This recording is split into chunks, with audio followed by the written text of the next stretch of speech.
नमस्कार मित्रांनो, मी आज आहे धाराशिव जिल्ह्यातील लोहारा तालुक्यामधील मारडी या ठिकाणी असलेल्या आमचे ग्राहक आहेत सचिन देवकर यांच्या या ठिकाणी आलेलो आहे।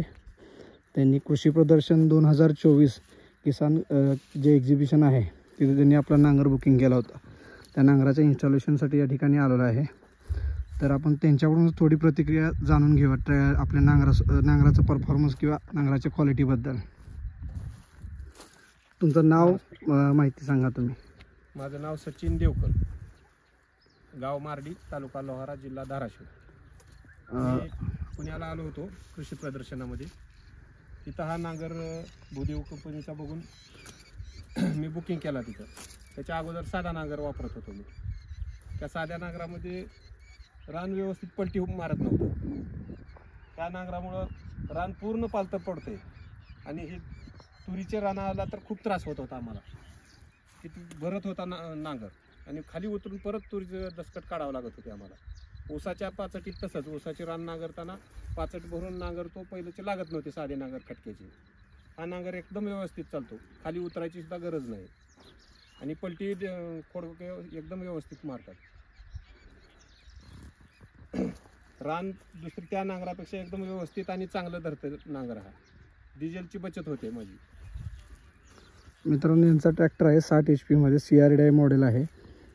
यामध्ये ट्रॅक्टरचा HP जितका जास्त आहे तशा पद्धतीची क्वालिटी तुम्ही या नांगरामध्ये ॲडजस्ट करू शकता। जसं की तुमचा नांगरामध्ये तुमचा वर्किंग विथ ॲडजस्टमेंट जे असेल तर वर्किंग विथ ॲडजस्टमेंट साठी या ठिकाणी आपण ऑप्टिक क्विक ॲडजस्टमेंट दिलेली आहे।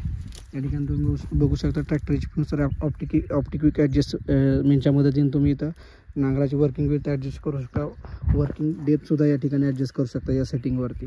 तर सध्या मागच्या काही वर्षापूर्वी हे काही गोष्टी फेस करतो, जसं की हे तुरीचं रान आहे। या तुरीच्या रानामध्ये त्यांना मेकॅनिकल नांगर असल्यामुळे काही गोष्टीमध्ये कसं व्हायचं तर मेकॅनिकल नांगरामध्ये हे तुरीचे जे हे दसकट आहेत हे दोन्ही फाळाच्या मध्ये अडकून राहायचे आणि मग नांगर फक्त माती सरकत जायच्यामुळे त्यांना ते मॅन्युअली सगळ्या गोष्टी ॲडजस्ट करायला लागायच्या। या ठिकाणी तुम्ही बघू शकता ह्या दोन पहाडामधलं जे अंतर आहे हे जास्त असल्यामुळं हे तुरीची दसकट याच्यामध्ये अडकत नाही। तसेच या नांगराची हाईटसुद्धा जास्त असल्यामुळं हे दसकट या ठिकाणी अडकून राहत नाहीत। हा त्यांचा मोठा आणि महत्त्वाचा जो प्रॉब्लेम होता या ठिकाणी सॉल्व्ह झालेला आहे। आणि ऊसाची जी पाचड आहे त्याच्यामध्ये हे अंतर हाईट किंवा मधलं अंतर जास्त असल्यामुळे पाचडसुद्धा अडकून राहत नाही। हे नांगरटीचं रान जर तुम्ही बघाल एकसारखं नांगरट झालेले आहे।